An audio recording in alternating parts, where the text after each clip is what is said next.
எல்லாருக்கும் வணக்கங்க.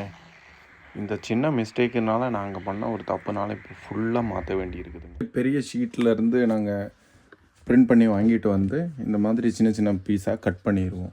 இது 200 கிராம், இது 250 கிராம், அப்படி அதுக்கப்புறம் இதை ஒட்டிடுவோம்.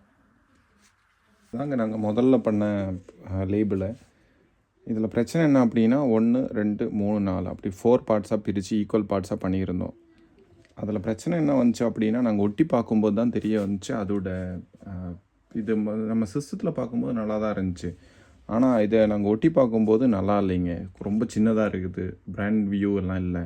அதனால் அந்த மிஸ்டேக்கை நாங்கள் கவனிக்கலை. அதுக்கப்புறமா பண்ணதான் இது. ஆனால் பார்த்தீங்களா இதில் அந்த பேப்பருக்கான குவாலிட்டி பார்த்தீங்களா, கலர் ஒரு மாதிரி டல் கலர் அந்த மாதிரியெல்லாம் இருக்குது. ஏன்னா இது வந்து நாங்கள் லோக்கலாக இங்கேருந்து பிரிண்ட் பண்ணி நானாக கட் பண்ணி எடுத்து வச்சதுங்க.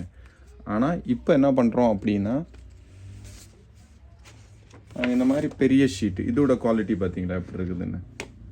இதுதான் ஆக்சுவலாக பிரிண்ட் குவாலிட்டி நல்லா இருக்குது இவங்களது. இதுதான் அவங்களோட லேபிள்ஸ். இது பழசு, இது புதுசு. பார்த்தீங்களா, ரெண்டுக்கும் நல்ல டிஃப்ரென்ஸ் இருக்குது. ஆனால் இதுதான் நாங்கள் இப்போது பண்ணிக்கிட்டு இருக்கிறது. ஆனால் பார்த்தீங்களா இதோட டிசைன் வந்து நாங்கள் மாற்றிட்டோம்.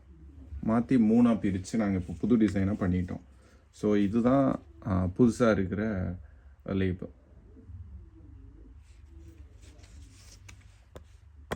இது முதல்ல பிரிண்ட் பண்ணது, அதுக்கப்புறம் சின்ன சின்ன சேஞ்சஸ் பண்ணி உங்களுக்கே தெரியும். இந்த பிரிண்ட்டுக்கும் குவாலிட்டி பாருங்கள். இது ஒரு வெண்டர்கிட்ட இருந்து வாங்கினது, இது ஒரு வெண்டர்கிட்ட இருந்து வாங்கினது. ஆனால் ஃபைனலாக நாங்கள் ஒரு பிரிண்டிங் பண்ணோம். இது வந்து எனக்கு இங்கே பக்கம், ஆனால் கேரளா நிலம்பூர் அப்படிங்கிற இடத்துல இருந்து பண்ணியிருக்கேன். ஆனால் இதோட குவாலிட்டி பாருங்கள், இதுதான் ஹை குவாலிட்டிங்க. இதை தான் நாங்கள் இப்போ பண்ணியிருக்கோம், இதை தான் இப்போ யூஸ் பண்ணிக்கிட்டும் இருக்கோம். இந்த டிஃப்ரென்ஸு தான், அதாவது ஸ்டார்ட் அப் பண்ணும்போது நாங்கள் முதல்ல இந்த மாதிரி பண்ணும்போது எங்களுக்கு இந்த நிறைய பிரச்சனைகள் வரல. இதிலருந்தே உங்களுக்கு தெரியும் நாங்கள் எவ்வளோ சேஞ்ச் பண்ணி ஒரு ஃபைனலான அவுட்புட்டுக்கு வந்திருக்கோம் அப்படின்னு. சிஸ்டத்தில் பார்க்கும்போது சூப்பராக இருக்குங்க, ஆனால் ஒட்டி பார்க்கும்போது அந்த சேஞ்சஸ் தெரியும். நாங்கள் இனிஷியலாக அதை பண்ண விட்டுட்டோம். நீங்களும் அந்த மாதிரி பண்ணாதீங்க. இது வந்து எங்களுக்கு ஒரு ஃப்ரீலான்சர் தான் எங்களுக்கு இதை டிசைன் பண்ணி கொடுத்தாங்க. உங்களுக்கு இந்த மாதிரி இன்ஃபர்மேஷன் ஏதாவது தேவை, அவங்கள பற்றி டிசைன் பண்ணணும் அப்படின்னு நினச்சிங்கன்னா நீங்கள் ஜஸ்ட் ஒரு கமெண்ட் பண்ணுங்கள், நான் உங்களுக்கு டிஎம் பண்ணி விட்றேன், யூஸ் பண்ணிக்கோங்க.